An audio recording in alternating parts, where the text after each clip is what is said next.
Oh,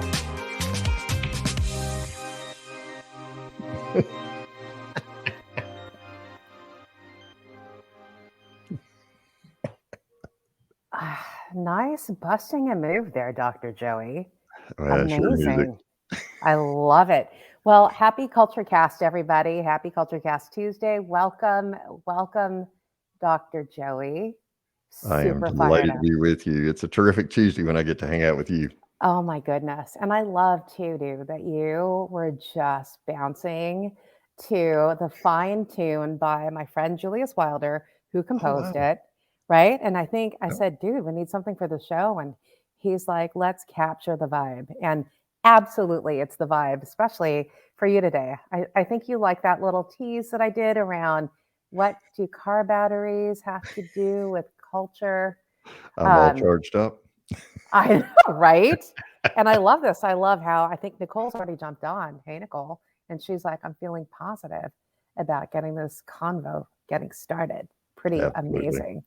Um, so, welcome, Dr. Joey. I think everyone has done some research on you. Before we all jumped down live, we were talking about Uh-oh. how we've connected with peeps, our connections on LinkedIn, Yep. and how people are super fired up about all the books that you've written. You've written two books. The newest one, Work Positive in a Negative World. And then you have a similar title, which is Faith Positive in a Negative World. And Yeah. so I And I've take, got a new one coming out too, Marisa. you do. In fact, let's see, 3 weeks. How No about that? way. It's almost hot now. Yeah. Oh my Small gosh. hinges swing big doors. It's the shortest book I've written. It's less than 100 pages. That's for all the people who say, I can't read books. Yeah, you can read this one in an hour. I It's written in love. small segments too, little chunks. So you can just put it on the water tank on your toilet and pick it up and read. Oh my goodness. Yeah. Right. A few minutes of time. Got it. Bathroom books. Hmm. Well, I love it. Let's get into those themes as well. But like, Sure. let's talk about your journey, Dr. Joey, before we get into culture. Mm. Um, I know our peeps out there would love to hear your journey to how you ended up being a coach, an author, a radio host. Like, what was your path, Dr. Joe, and what got you on this pathway? Yeah, that was a question that I was like, okay, how do I tell it quickly? Because I've been around a little Just while, tell it. obviously, right? Bald and silver hair. Um, so taking it back, I remember a time of significant adversity and my high performance pattern, which is one of the things we do in our coaching company, is helping people discover their high performance patterns. So my high performance pattern really is this: experience adversity, find the opportunity in the adversity, and capitalize on it. So that's kind of my 3 step. I know it's supposed to be a 2 step, but Sure. those are my 3 steps. So that early adversity was at 9 years old. I come from an entrepreneurial family, and I wanted to do my thing, right? Even as a 9-year-old. So I went out to do what most 9-year-olds do, and that is borrow dad's lawnmower and go mow a yard and get somebody to pay you for it, right? Didn't work out so well. Got a viral infection in my lungs due to what I discovered was a high amount of allergy to mown grass. Oh my And goodness. yeah, I wound up in Duke University Hospital for about a week. My mom was there with me every single moment. She's still with me every single moment. Um, but during that, they basically said to her, "We're not sure he's going to make it through the night." And I can't imagine hearing that as a parent. I'm sure some of the folks with us today have heard that, Hmm. and that's just something that I've been very blessed to never have to hear. But I remember my mom reaching under the mist tent, and because they were putting this medicine in there that turns out I'm allergic to the medicine too. But I Oh my remember her. goodness. Yeah, it was just like a bundle of allergies. So, but I remember mom reaching up under the mist tent and taking my little hand because I'm 9 years old, third grade, right? I'm supposed to be learning cursive and multiplication tables, and I'm in the hospital. And she grabs my hand and she looks me in the eye and she says, "Joey, I am positive you're going to make it through the night." And in that moment, it was just like one of those moments that just cements in your Yeah. consciousness forever. I mean, grows roots quickly, gains height quickly. And I believed her. And so I said, okay. And I did, and it was an amazing thing. So I didn't go back and try to mow lawns. For- Right.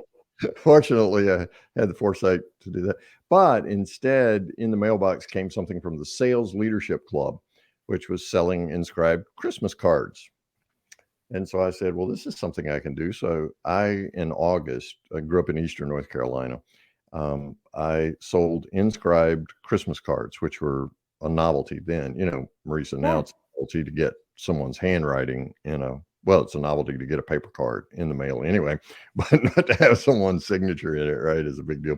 But then inscribed Christmas cards were a big deal. So here it is, 100 degrees, 100% humidity, and I'm going door to door hawking Frosty the Snowman cards, and sold a bunch of them. Got a 3-speed bike, which was the latest greatest at that time. Got a cassette recorder, which was the latest greatest at that time. And then I got a telescope, which meant I could peer Wow. heavens. And man, that was just way cool. So that really began this entrepreneurial launch for me. I mentioned being from an entrepreneurial family. My grandfather was a dairy farmer, also a tobacco farmer. And then since he and my grandmother didn't have anything else to do, they ran a country store. But I watched as he worked with his farm hands, the way that he treated them. And Marisa, they were of a different ethnic group. Always, always, always the most respect. Hmm. The most respect. I mean, this was before diversity and inclusion were even buzzwords, right? Yeah. But my grandfather was practicing that. He respected them. He cared for them as people. So for me, I learned early on about culture that respect and empathy are Hmm. what you must have in a culture in order to help people become their best selves and achieve more than they realize they can achieve. Also, watch the way he interacted with his customers that came in the store. He knew them by name. He knew their backgrounds. He knew their family stories. He knew what was going on in their lives, like an illness or someone had passed away or something like that. And he extended way beyond transaction to transformation. Wow. And respect, Marisa, plus that empathy, that builds a transformational culture. So I just kind of, just really blessed to grow up in that context and to discover that.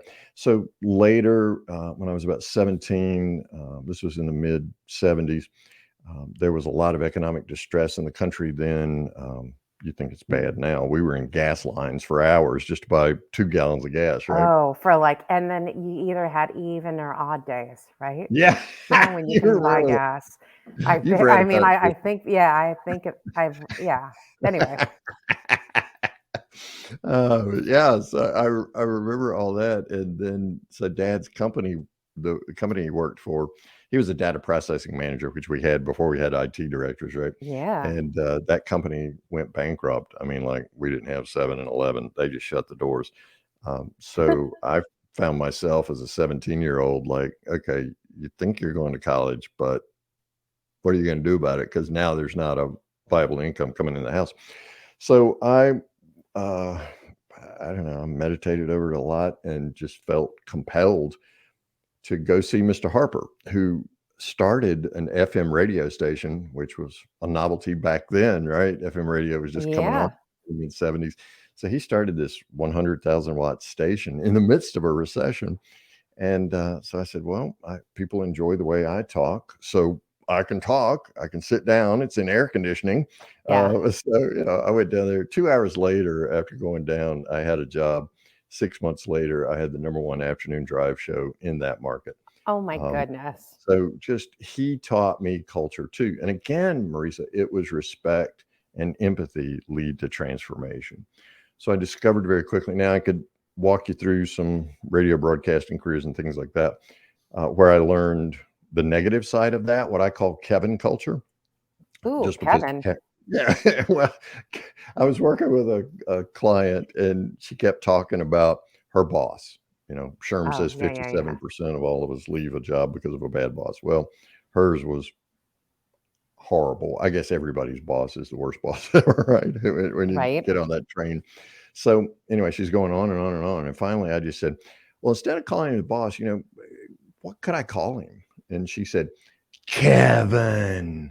It was his name, Kevin? Yeah, Or was that's this really his just like name. a, And so like there was okay. venom dripping from her tongue as she said, Kevin. So I just began naming it Kevin culture as opposed to Karen, right? Yeah. But Kevin culture. So it's just that negative culture that demotivates people, that is simply transactional. I put in a paycheck, I expect to get task performed, Right.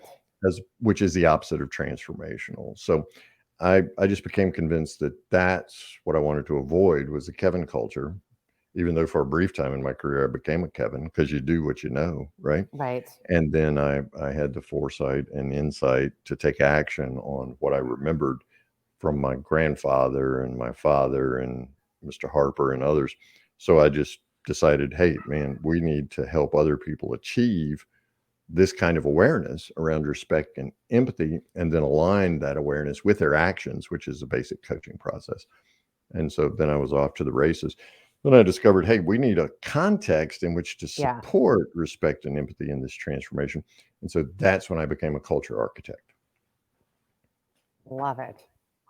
And I love that you're calling it a culture architect. I mean, first of all, we've gone through the first couple of decades, 2.5 decades in your life.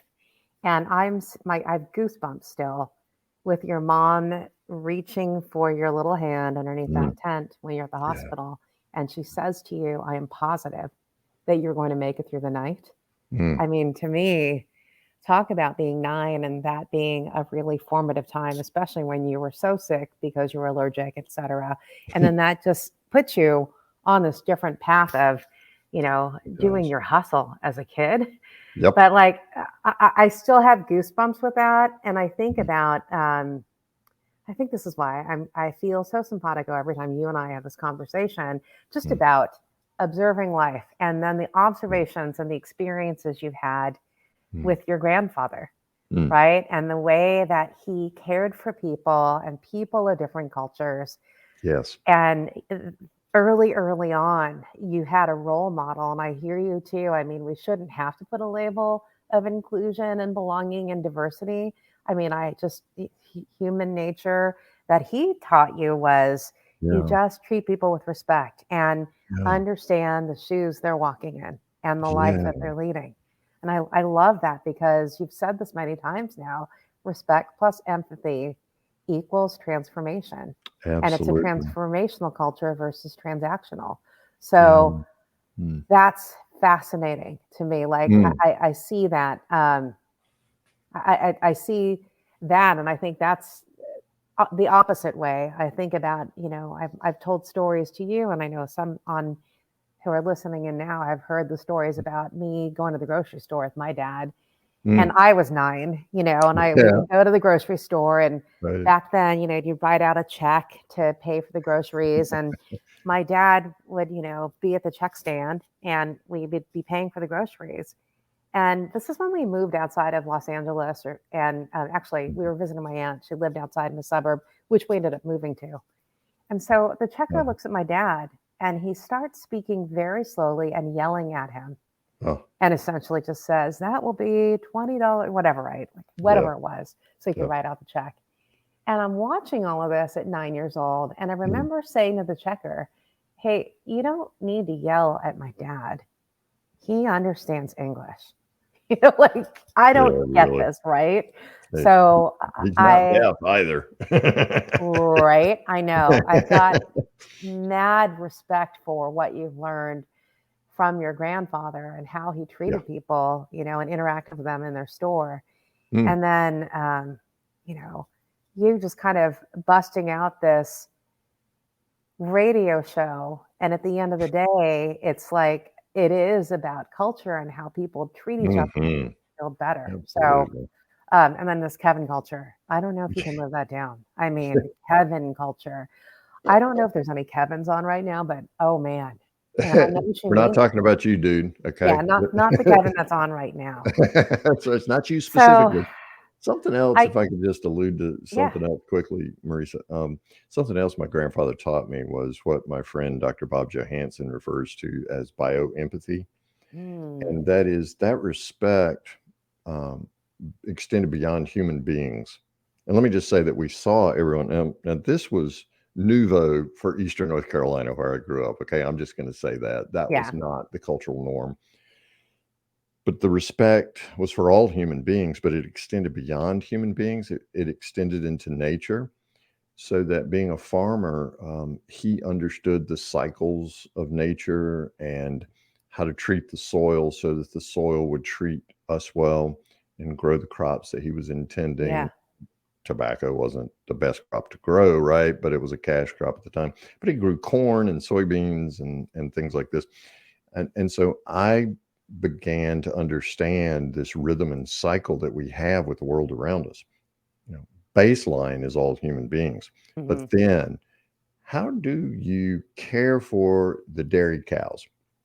This is going to sound too woo woo for some people, but how do you care for those dairy cows in such a way that they're living their best life? I mean, Yeah. not only, sure, you want them to produce great milk, but you care for those cows in such a way that they care for you. So there's this synergistic relationship Yeah. with all of nature, as opposed to this domination in which you seek to suck everything out you can. Now, granddaddy would be what, he's 14, so he'd be 109 or so today. Um, Way ahead of his time. And I was just Right. that sanctity of all of life and just understanding what we call today sustainability through relationships, just really formed and shaped me. So for almost 25 years now, my wife and I have lived on this little 22-acre plot of earth here in Amazing. Virginia. Both our girls grew up here, and one daughter is in her mid 30s and living away from home now. She enjoys spending time volunteering at a rescue ranch for horses because she had her own horse here and learned how to care for the horse and things like that. So anyway, I love that notion of bioempathy, and that's just a part of me. My feet have to get in the dirt and get out of the concrete and asphalt, steel and glass world as much as possible. So Yeah. that I, was I part, think you and were that's culture way, too. your grandpa was way ahead of his time. And I think you were too, not Yeah. only as it relates to just what it means to be inclusive. And you talk about respect and empathy. I Hmm. love that you shared bioempathy, Mm, because you said this word already, but sustainability, especially in the last couple of years, ESG is a big deal, right. especially for large companies, Hmm. um, especially if they're public, because a lot of the shareholders are demanding that there's Hmm. some commitment that not only are they making good money, as a public company, but they're also taking care of the environment and in the world, right? And Hmm.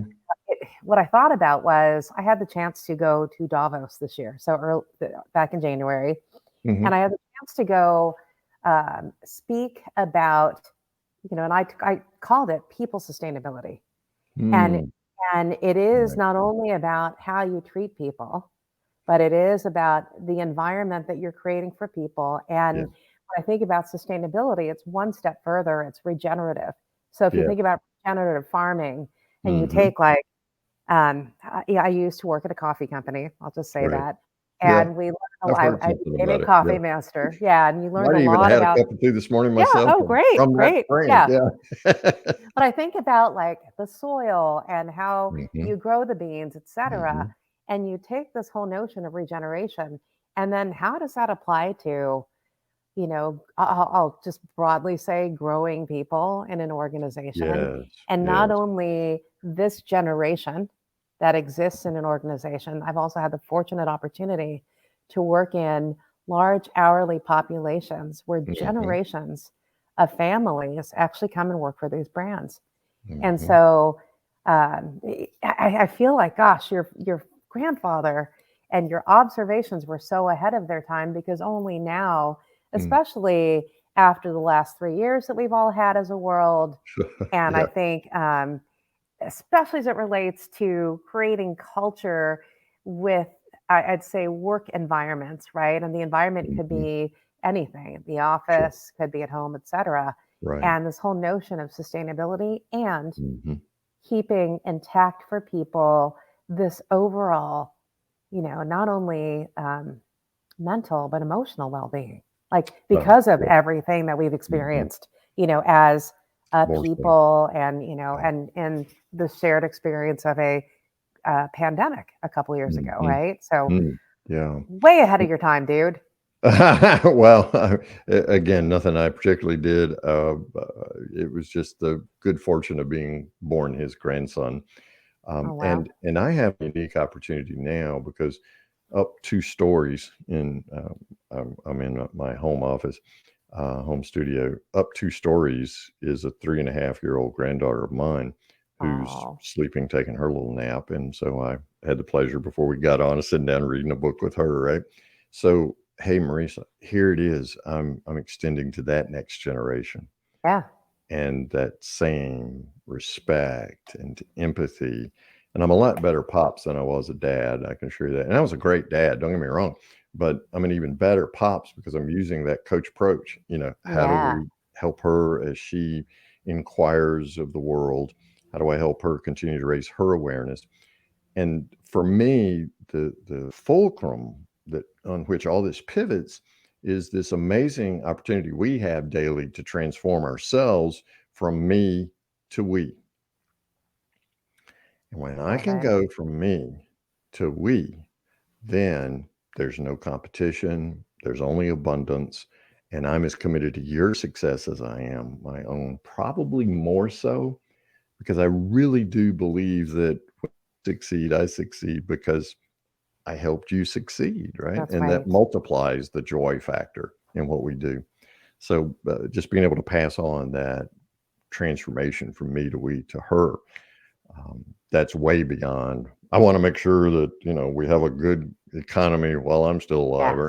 or any of those egotistical, self-serving kinds of notions. No, I totally eschew those and look way beyond that into Yeah. children's children, and how we can create a respect plus empathy equals transformation from me to we world. I love this me to we, and I love that you have a fulcrum to base it on. And Hmm. so it sounds pretty basic of a question then, which Uh-huh. is how would you define culture? Hmm. Well, I'm obviously from the South, so we have lots of colloquialisms, Yeah. some Okay. of which, some of which I can mention on this show, and some of which I shan't. But um, it's how we roll around here. Oh, love it. That's culture. It's how we roll around here. You don't have to experience it long. It's like taking someone's temperature and Yeah. you don't even have to put it in your mouth anymore. They just place it on your forehead. 2 seconds later, you got the temperature. I mean, how do you roll around here? What's it like to work here? I mean, those kinds of things. And typically, I can, and I'm not saying I judge. I'm just saying I'm inspecting fruit, right? But typically, Yeah. just listening to the way people talk about their work and talk about their work culture tells you, and because you've Oh, been in it a bazillion times, it tells you how you roll around here. So rather than some stilted question that they may not be able to relate to, and look, right.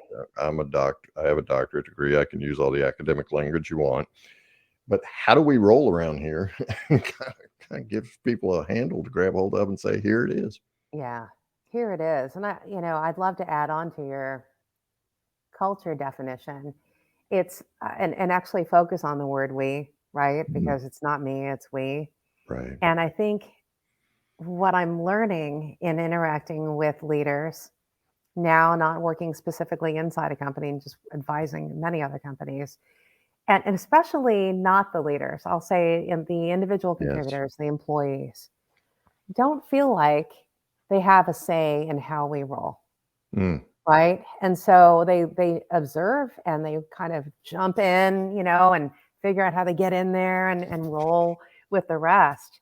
But I would love to add on, like it is that focus on we, and then in focusing on we are the leaders inviting, yes. everybody to actually add into how we roll, right? Yeah. Yes, exactly.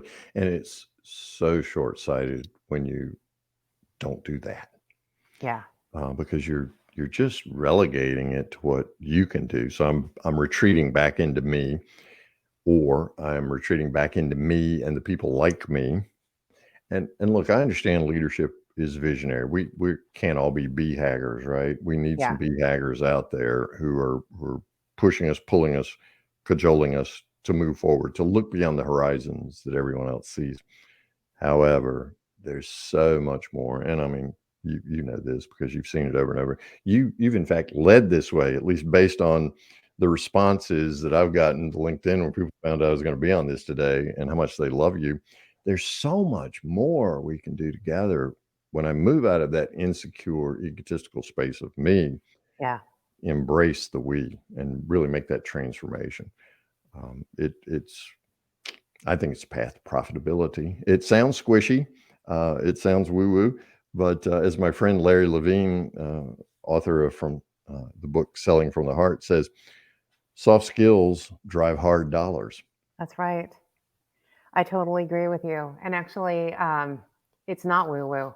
I think at the end of the day, if you don't take care of your people, they can't take care of what you're asking them to do in terms of like what the company's objectives are. I mean, Hmm. I think about having a career in human resources, and I always get asked the question, how did you end up in human resources, and why did you choose that path? And like many, it wasn't a choice initially, but Uh-huh. then I think at the end of the day, it was probably a calling. If you Hmm. relate it all the way back to what was happening in my life when I was 9, and Sure. growing up. Right. But I think about what I learned in a Fortune 25 company Hmm. early on in my career. Although it was fascinating, there was a lot of opportunity to be more inclusive, and everything that we talked about at the beginning in terms of respect and empathy, that did not Sure. exist. Mm. However, what did exist was I learned that at the end of the day, to be a people leader or human resources leader, to enable people leaders or partner people leaders, you Mm. have to understand, A, what is the strategy of the company? How do you define it? How do you break that down into, like, say, an annual plan and all the way down to the individual? But Hmm. then I've always been curious too about making sure you have the right leadership capability, right? And that leaders and companies are organized in the right way, and that employees are motivated to go out to understand and accomplish these objectives and goals. Like, Mm. high level, that's the secret, I think, Yep. to HR. And then, like, responding to your note on culture and you talking about Larry Levine and leading from the heart, Hmm. I also say that culture is a reflection of leadership, Yes. Yes. right? Right. And it, And it's a thermostat. Leadership sets the temperature for culture and whatever that might be where you are. that's right. So I want to jump into the car battery, and Okay. uh, and I crack up because it's such a cool title, and it's just so relevant. I know you've got a new book coming out in a few weeks, Yep. but then working positive in a negative world, Uh-huh. and there's a lot of just I'll just say negativity, in the mass media, Mm. and then in the world, and then you think about the emotions that now everyone has experienced in their own way coming back to the workplace. And again, I'm sure you've been in these conversations too with other companies, like, do you bring people back to the office, and do they come in for a day or 2 or 4 Yeah. days, whatever? I And know. there's this agita, right, around, like, how do we work differently? And I love that you say work positively. So say Hmm. more about why the title Work Positive in a Negative World. I mean, what have you seen? And, Wow. Thanks. from a negative standpoint, and then let's talk about how you can charge it up with Okay. positivity. Yeah. Sure. And living on a farm, we have car batteries, we have tractor batteries, we have Right? four-wheeler batteries, we have lawnmower batteries. I'm working on transitioning as many of these over as I can to solar-fed batteries, by the way. So, Oh my goodness. yeah. So I love the imagery when I saw that on LinkedIn of a car battery. Um, First of all, and I've had the privilege of speaking virtually or in person all over the world. I've yet to have anyone question me about it's a negative world. Mhm. So I think we're in pretty much lockstep agreement as human beings that negativity exists. However, so many people, when they hear the word positive, they think, okay, I've just got to deny the negativity. I've Mhm. got to Mhm. somehow say that it's not a negative world. And that's the exact opposite of what my high performance pattern is and what I think exists in the world. The world's broken. It just doesn't function at optimal level. We have the amazing opportunity to create that transformation we were talking about from me to we, which brings the regeneration, right? Mhm. And begins that regeneration process. However, saying or pretending that there's no negativity in the world is that's a zero sum game. There is no Totally. ROI on that because you're Right. going to constantly be forced to confront. You're going to bump your head up against that negativity on a daily, oh, I'll say sometimes hourly, because some days you just wake up and boom, there it is. The battlefield in your mind is at a DEFCON 1, and you just got up, right? So filtering the negative world is the key. As I like to say, it all starts and stops in your head, Marisa. Yeah. And so, focusing on the positive and filtering out the negative is the key. Now, I discovered for myself, now, I mean, they were already out there, but I discovered for myself that what I refer to as the five core practices, bundles of habits, right? Five core Mhm. practices of a work positive culture during the Great Recession. And this, Mm. I'm going to tag Yeah. back into my grandfather here. Again, remember, adversity, there's the opportunity for transformation. So my wife looked at me one day and said, "Honey, aren't you supposed to be traveling?" Yeah. And with the Great Recession on, she really does still love me. 41 years in a week, we Oh, will get wow. married. Happy So, anniversary. but she, was concerned because my cadence, my work had changed. And so I said, "Yeah, I am supposed to be traveling, but I'm not, and it's due to this recession." Well, Yeah. I mean, geez, there's always something going on economically if you're looking for that kind of thing, right? But I remembered my grandfather, born in 1914, as a young lad, experienced the Great Depression, back when depression was an Yeah. economic instead of a medical term, right? Right. And that was when you didn't know where your next meal was coming from. I mean, that was, you talk to people around the globe, and that was horrific. That generation is dying away, but that nonetheless, that long tail still exists. So I'm like, okay, we're in the midst of the Great Recession. Surely somebody created a company during the Great Depression that's Sure. thriving today. And I want to know how they did it.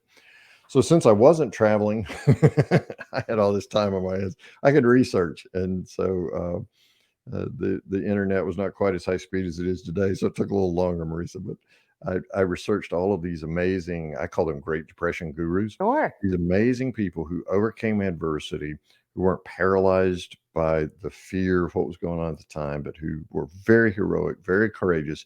How did they do that? What was their mindset? What were their relationships? What was their emotional engagement with their work?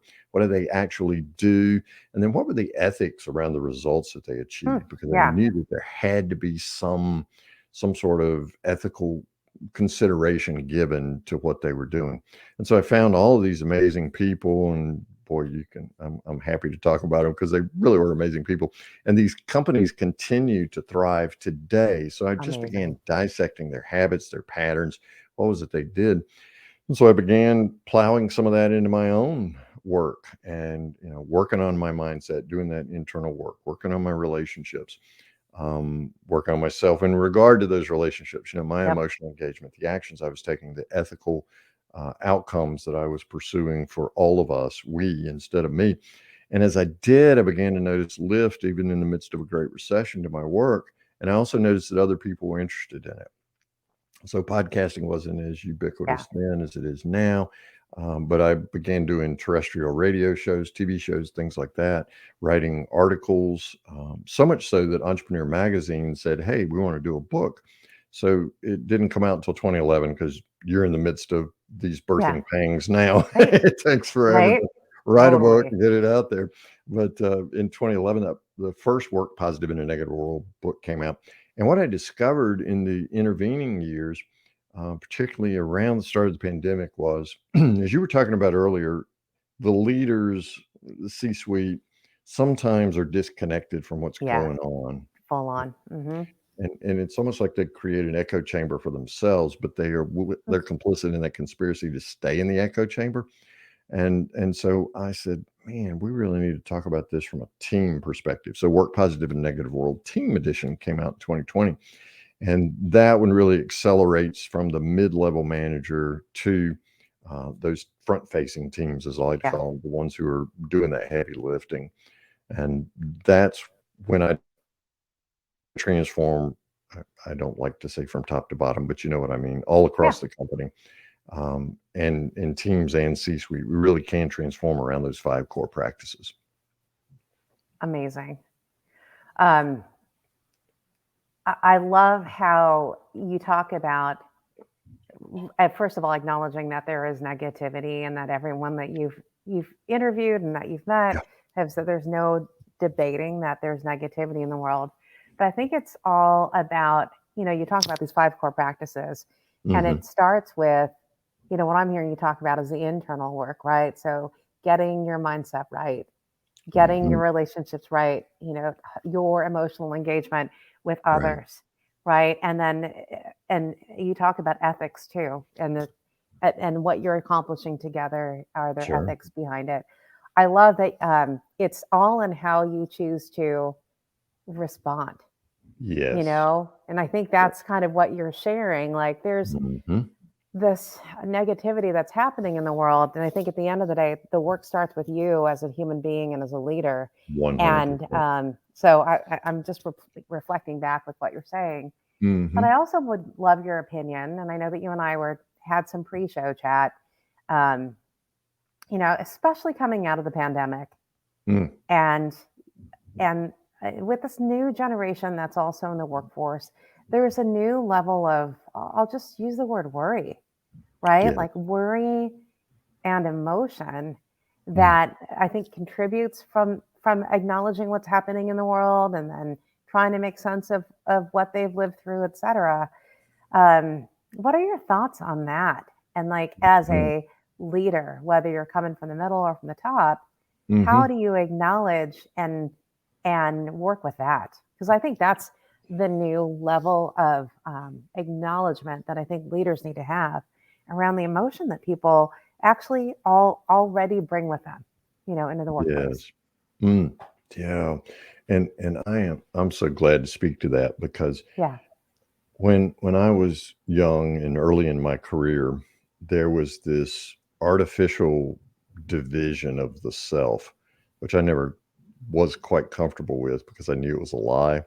But it's like, who's going to be bold enough to say the emperor was not wearing any clothes, right? Sure. But Right. there was this personal, professional, and it's like what I do in my private life is not going to affect what I do in my work life. What I do in my work life is not going to affect my private life. Mm-hmm. And I knew here in my gut that just had to be a lie because I knew one Joey was showing up in both places. And so to create that consistency as opposed to schizophrenia was so important. Coming out of the pandemic, I think we've seen accelerant ignite this recognition that we Mm-hmm. are people and that what if my work positive day must begin at home, right?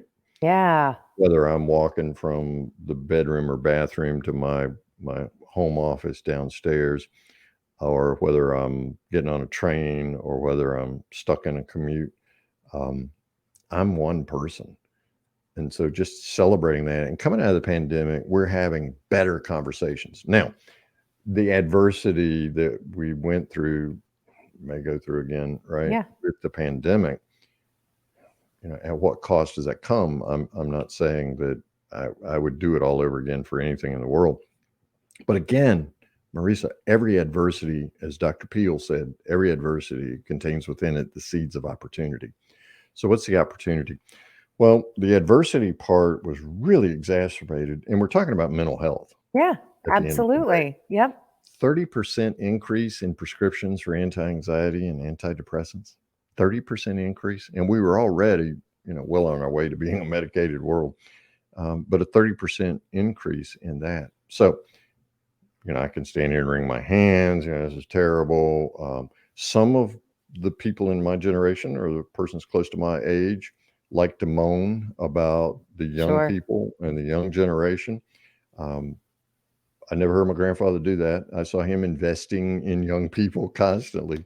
So, to your point, we have an amazing opportunity to have mental health conversations like we've never had before, and to simply acknowledge it. And once we say it out loud, then we can deal with it.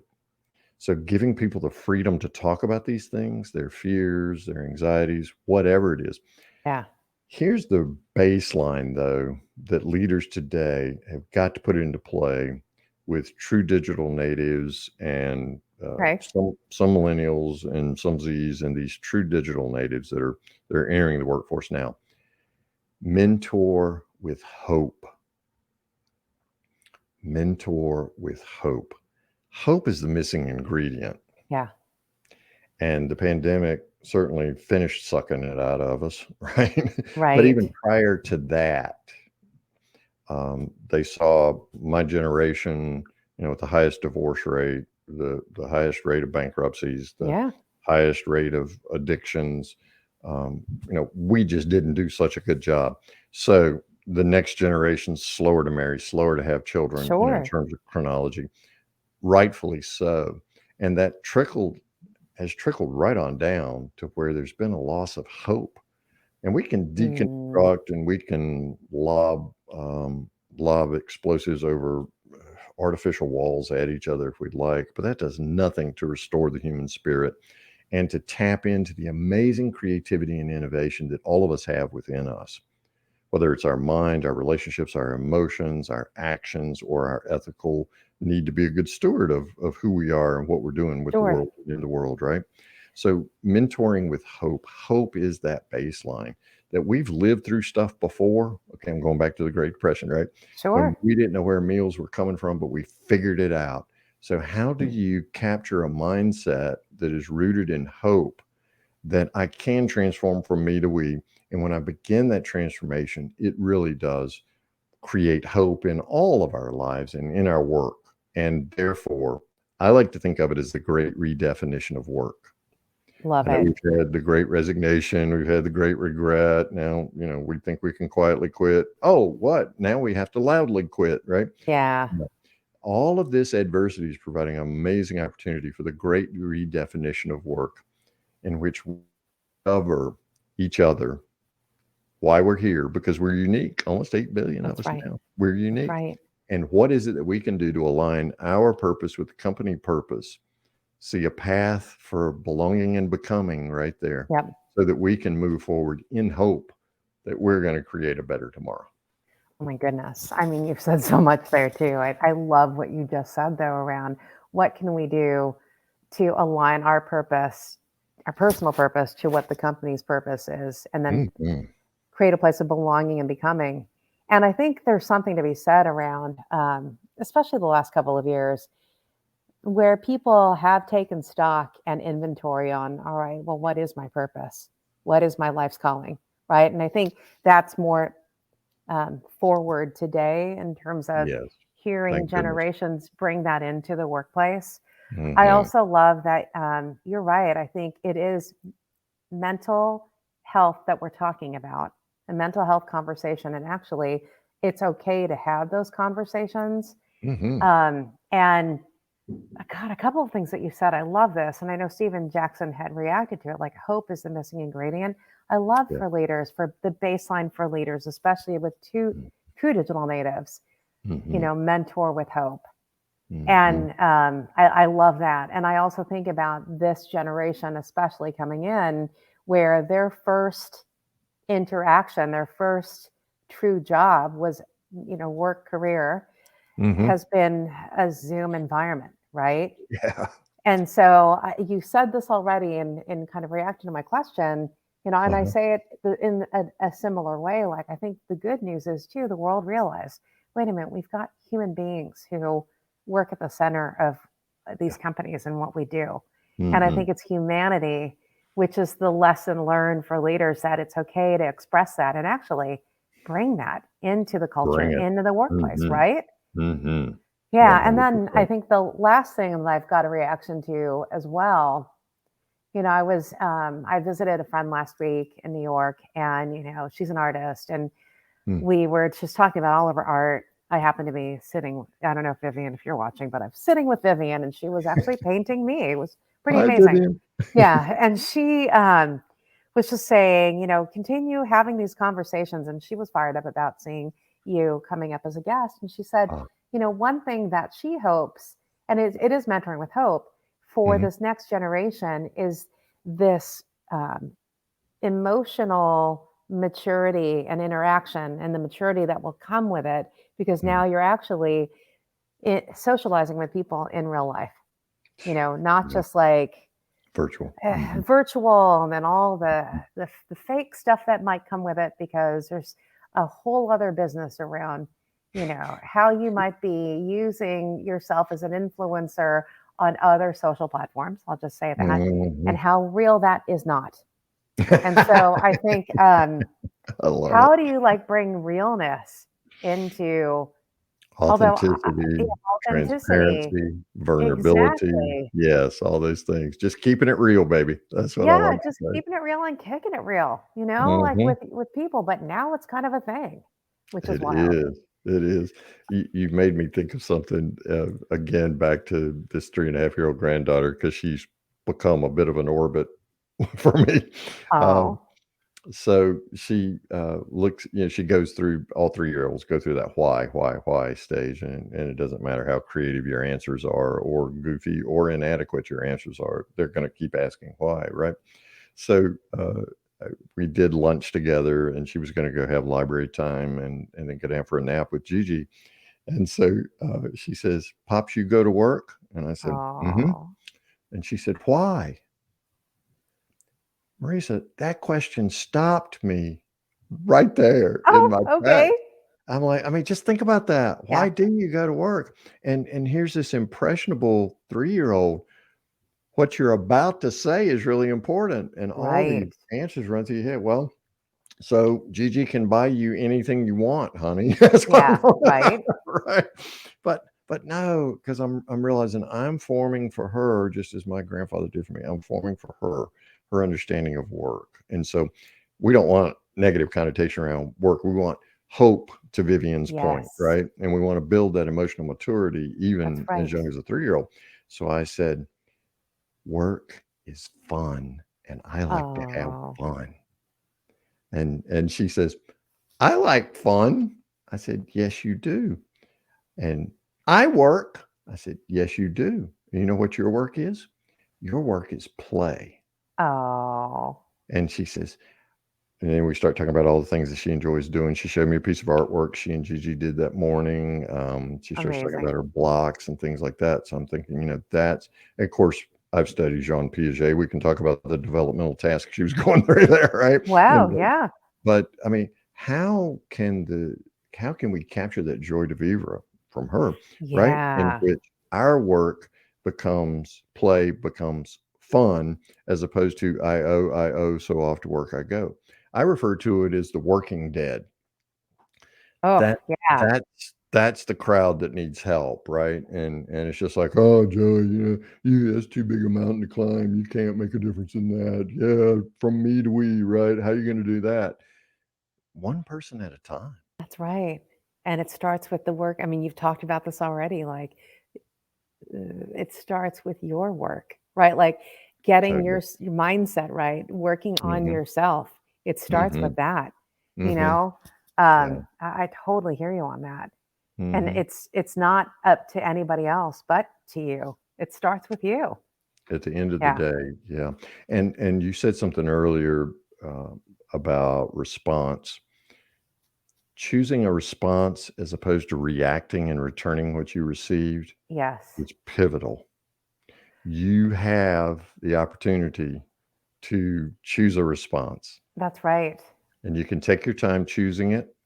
One of the best days of my life, Marisa, I mentioned I've almost been married 41 years, right? One of the best days of my life was when I discovered I didn't have to say everything I was thinking.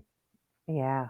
It Right. really worked out better for me. There were Actually, a lot less right. apologies. Yeah, I learned that very early on, but in a negative way. I've written about this story and I've shared it with some folks on who are listening right now, and I Uh-huh. think about this efficacy for minority professionals class that I took Uh-huh. because I was being invested in as a high potential minority. I'll just say that. And I'm like, all right. So, Okay. one of the things that they taught us in this class that Uh-huh. actually still is with me, but in a positive way, Cool. was it's not the stimulus, it's the response. Like, here's like the zone of Sure. performance, blah, blah, to be Yep. a high Yep. performer. But it was more about if people come at you, stand down. No, I think about exactly what you said. It's more about it doesn't matter how people might be presenting themselves to you. Mm-mm. They might be Mm-mm. having a bad day, whatever. It could be Sure. a horrible experience, but at the end of the day, your experience is how you choose to respond to it, right? 100%.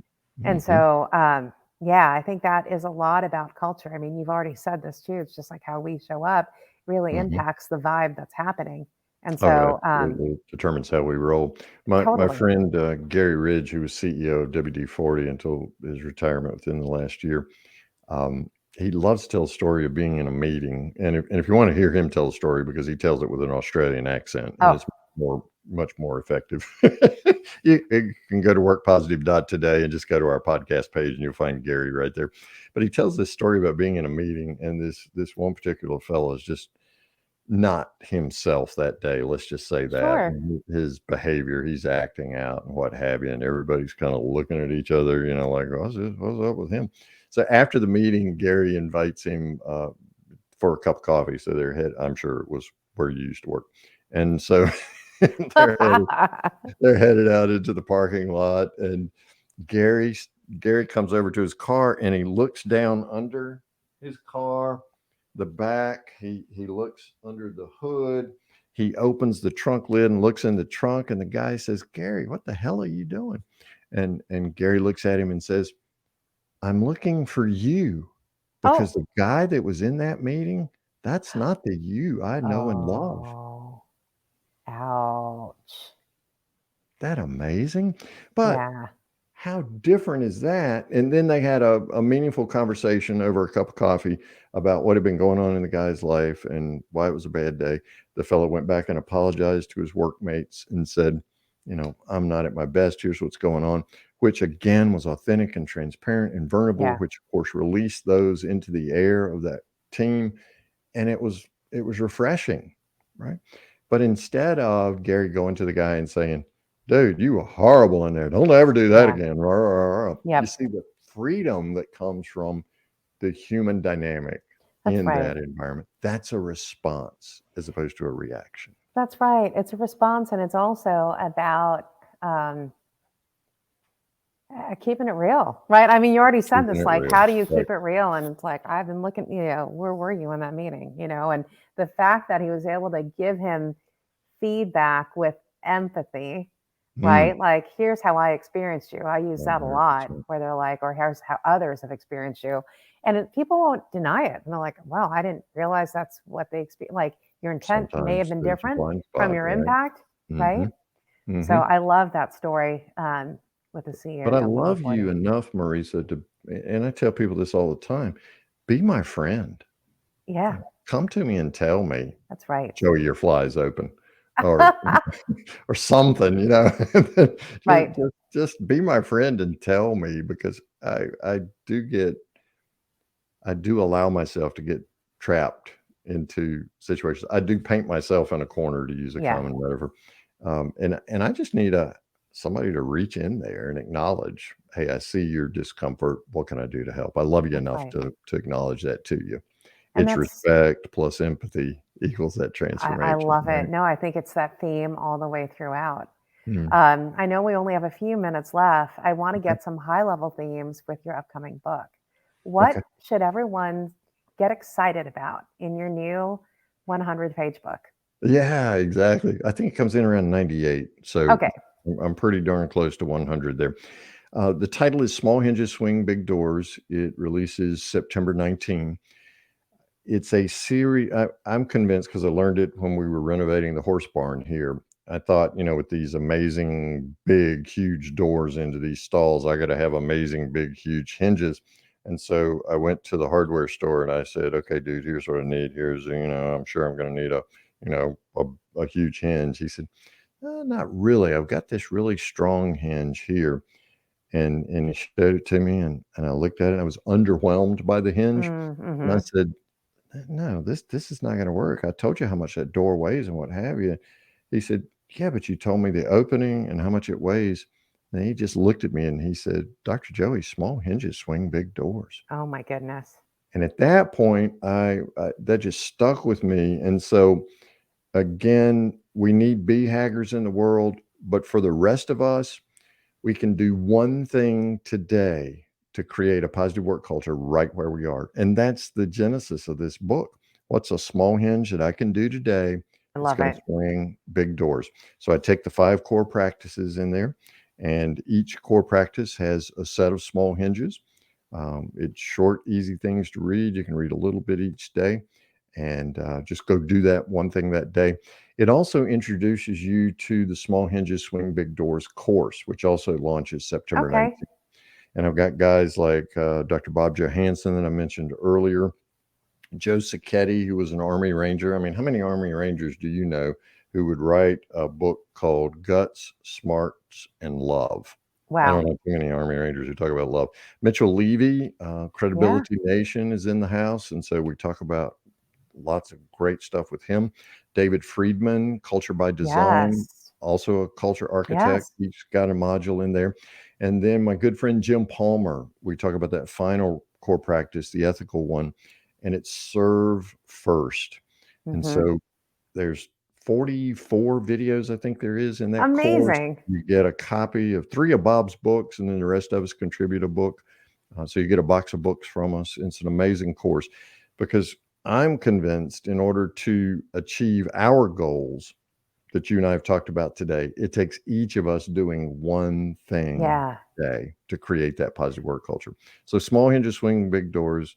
Look for it on Amazon on September 19, and then look for it on our website September 19 at workpositive.today. I love that you're sharing all the information where people can find you. And I do love this thing with you, the dot, doing one thing. Yeah. I think what's been consistent throughout our conversation was empathy plus respect equals transformation. And if you were to just do one thing or encourage people who have been in on this conversation today to do one thing to get to that framework, what would it be? Yeah. It's amazing. It's amazing. Their one thing I would, if I had to pick from the 5 core practices, the perceive, conceive, believe, achieve, and receive, it all starts and stops in your head. Hmm. Just become aware of the negative inputs that you're exposing yourself to in the mornings, the negative inputs of people around you. Just choose one positive thought each day to focus yourself on and just live into and out of that day, work out of it, and watch the world begin to change around you. It's going to transform. Now, again, I understand it's a huge mountain. It's Kilimanjaro, it's Everest, all combined into Yeah, one, right? It's a moonshot. I get that. However, you can one thing at a time. You can do one thing at a time that's right. today. There's lots of resources out there for you. I know you're working on a book. I've got the Small Hinges book coming out. There's a Work Positive Team Edition book. I've got a free course at workpositive.today called Something to Talk About that helps you transform your conversations. There's just a ton of stuff out there that you can do. Just do one thing today to That's create a right. positive work culture. I love it. And it's really choose one positive thought and live into it and work into it. It What starts stops in your sage head. advice to get started? We're at the top of the hour, and I know that people have already reached out to you and vice versa. Can people also link up with you on LinkedIn? Is that Absolutely. good? We're there, right? Right on. And by the way, I got to give a plug for you. You're on the Work Positive podcast, and I think I looked it up, and it's in 2 weeks, Oh, maybe okay, 3 weeks. great. Yeah, your episode comes out, the Marisa Andrada I love episode it. of the Work Positive podcast. So I'm More excited. There's a, goodness. as, Yes. as you people already know, and you love Marisa, there's a ton of great content there. So be sure to check it out wherever fine podcasts are heard. Oh my goodness, you are still living into that radio voice, which I love. And I am speaking of love, I have mad love for you, Dr. Oh, as I Joey. do for you, sweetheart. Yes. Many, Thank you. many thanks for spending this time. It has been an hour of joy for me. I Mm, know for me too. everybody else, and like empathy and respect and transformation and action just being Yeah. here with you. So thank you, thank you, thank you. Thank you. I'm better for And this conversation. Thank you so much. I yeah, appreciate you. I appreciate you. And to everybody, I appreciate all of you as well. I've got some crazy travel coming up in the next couple of weeks. So the next actual CultureCast will be live from Nashville with Woo! Cassidy Pope on September 14th at 11 a.m. Pacific. So hopefully we'll see y'all then. I And like the way you until said then, y'all, everybody, because if you're gonna be right? in I'm Nashville, you living gotta into say that y'all. Nashville, Yeah, Southern living. So, that's right. The plural of hope, y'all is yeah, all y'all, by the way, just in that's case you were all wondering. y'all, Yeah. right? Mhm. So, thank you so much, Dr. Joey, and thank you everybody for your time. We'll see y'all later. Take care. Bye. Love you. Love you.